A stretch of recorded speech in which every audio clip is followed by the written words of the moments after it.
एक पिता की भूख। हृदयस्पर्शी कहानी। एक 70 से 72 साल का बुजुर्ग आदमी, आंखों पर मोटे कांच वाले चश्मे, मेले धोती और कुर्ता पहने मेरे पास आया क्योंकि मैं लोहे के एंगल्स पर 3 से 4 फुट ऊंचाई पर बैठा था। उसने मेरे घुटनों को छुआ और बोला, बेटा एक वड़ा पाव खरीद कर दे दोगे तो बहुत अच्छा होगा। बहुत ज्यादा भूख लगी है। मैंने जब उस बूढ़े आदमी की तरफ देखा तो वह मुझे रोजाना दिख रहे भिखारियों में से नहीं लगे। उन्हें देखकर ऐसा भी नहीं लग रहा था कि वह हर दिन भीख मांगते होंगे। ऐसे अचानक किसी बुजुर्ग ने मेरे पैरों को हाथ लगाया तो मुझे बहुत अजीब महसूस हुआ। मैं तुरंत एंगल से कूदकर नीचे खड़ा हो गया। मैंने अपने जेब में हाथ डाला और 50 रुपए निकालकर उस बुजुर्ग को देते हुए कहा, अंकल आपको भूख लगी है तो यह लीजिए 50 रुपए, कुछ खा लीजिए। बुजुर्ग ने कहा, नहीं बेटा पैसे मत दो, बस एक वड़ा पाव लाकर दे दो, उतना बस है मेरे लिए।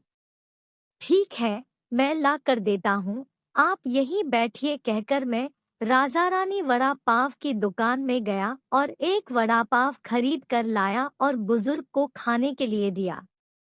बुजुर्ग नीचे बैठकर वड़ा पाव खाने लगे।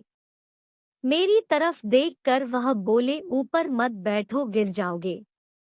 यहाँ बैठो, मेरे पास कोई साथ बैठेगा तो मुझे भी 2 निवाले अच्छे से खा जाएंगे। मैं उनका कहना टाल नहीं पाया और उनके साथ ही बैठ गया। फिर मैंने ऐसे ही उनसे सवाल करना शुरू किया, कहाँ से आए हैं, कहाँ जाएंगे, किससे मिलने आए हैं, वगैरह वगैरह। मैं नागपुर से आया हूँ। एक छोटे से गांव में रहता हूँ। यहाँ मुंबई में मेरा तुम्हारे जितनी उम्र का एक बेटा है। एक बड़ी कंपनी में इंजीनियर है, उससे मिलने आया हूँ। 2 साल पहले उसकी शादी हुई, लव मैरिज। बहू पढ़ी लिखी है, नए विचारों वाली।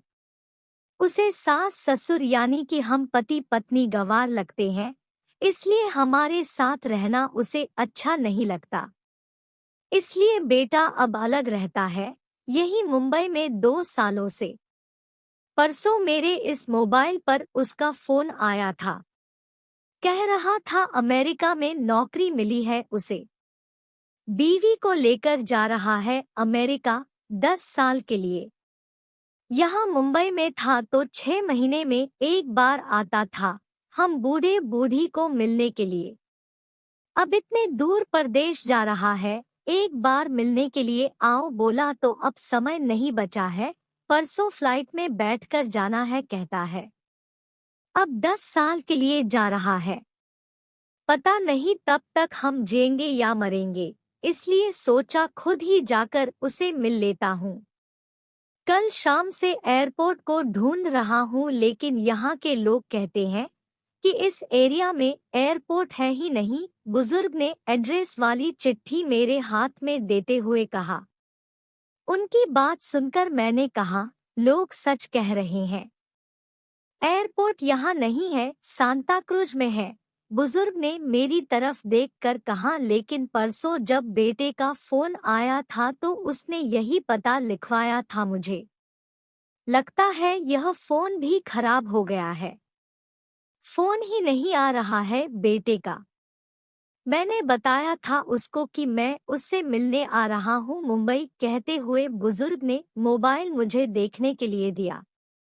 अब मेरे एक हाथ में चिट्ठी और एक हाथ में मोबाइल था।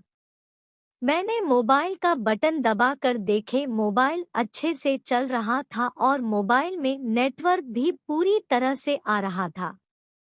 मैंने उनसे पूछा, आपने नहीं लगा के देखा फोन बेटे को? मुझे कहाँ लगाना आता है बेटा फोन, कोई फोन करता है तो उठा लेता हूँ बस, उन्होंने कहा। मैंने रिसीव कॉल में जाकर कर आखिरी आए नंबर पर कॉल किया, 2 रिंग्स बजने के बाद कॉल कट कर दिया गया। फिर मैंने एड्रेस की चिट्ठी खोलकर देखी। उसमें जहां हम बैठे थे वहीं का एड्रेस था, यानी कि जानबूझकर गलत एड्रेस दिया गया था। मैं समझ चुका था कि गलत पता देकर लड़का अपने माँ बाप को टाल रहा था और अब वह उनका फोन भी नहीं उठा रहा था। मुझे यह भी मालूम पड़ चुका था कि वह जिस प्लेन में सवार हो चुका था वह प्लेन कभी भी उसके माँ बाप के दिशा में उड़ने वाला नहीं था। तब तक मेरा दोस्त वहां आ गया और बोला, चलो शॉपिंग करने चलते हैं। मैंने उसे 2 मिनट रुकने के लिए कहा और मैं बुजुर्ग की तरफ देखकर सोच में पड़ गया। मैं समझ नहीं पा रहा था कि अपने बेटे के तरफ से होने वाली धोखेबाजी को यह बुजुर्ग समझ नहीं पा रहे थे या फिर खुद का बच्चा उनके साथ ऐसा व्यवहार कर सकता है, यह वो स्वीकार नहीं कर पा रहे थे। मैं बुजुर्ग से बोला, अब तक तो आपका बेटा जिस प्लेन में बैठा है वह उड़ चुका होगा। मुझे नहीं लगता कि अब आपकी उससे मुलाकात हो पाएगी, इसलिए अच्छा यही होगा आप वापस अपने घर लौट जाएं और आंटी भी आपका इंतजार करती होगी। मेरी बात सुनते ही अगले ही क्षण उनकी आंखें भर आई। आंसू भरी आंखों से वह मेरी तरफ देखने लगे। घर जाने के लिए भाड़े के पैसे देते हुए मैंने उनके हाथों पर हाथ रखा और पूछा, अंकल मैं कब से आपके हाथों में यह डब्बा देख रहा हूँ। क्या है इस डब्बे में? मोतीचूर के लड्डू हैं मेरे बेटे के पसंद के, उसके माँ ने भेजे हैं, उसके लिए खुद बनाकर, बुजुर्ग ने कहा। किसी खंजर से मेरे दिल को चीर कर मेरे अंतःकरण को लहूलुहान कर दिया हो, ऐसी मेरी हालत हो गई। मैं निशब्द होकर बुजुर्ग की तरफ देखता रहा और वहीं बैठा रहा। ये भाई चलना, देर हो रही है। मेरे दोस्त की आवाज कानों में पड़ी तो मैं होश में आया और ऐसे ही उस भीड़ में उसके पीछे पीछे चलने लगा। घर पहुंचकर आधी रात तक मैं सो नहीं पाया। रह रहकर एक ही सवाल मेरे मन में उठ रहा था। एक वड़ा पाव की भीख मांगने वाला वह बेचारा आदमी भूख से बेहाल होने के बावजूद भी अपने साथ लाए उस मोतीचूर के लड्डुओं में से एक लड्डू खुद नहीं खा सकता था क्या? अपने बेटे से इतना प्यार। दोस्तों, कैसी लगी आपको ये दिल छूने वाली कहानी?